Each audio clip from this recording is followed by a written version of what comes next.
Niektorí sa držia zlozvykov a ja sa držím poctivého železobetónového slopu. V dome ešte znie ticho, možno aj nový domov pre to dieťa, čo práve preletelo nad nami. Ešte bez priečok, ale už vidieť, čo z toho bude domov.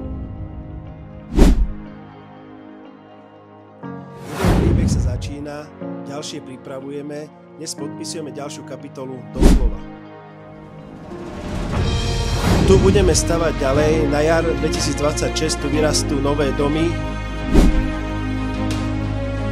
Dom 67 v Lužiankach už vie, čo je to tlak, 3 kúpeľne, 2 samostatné WC.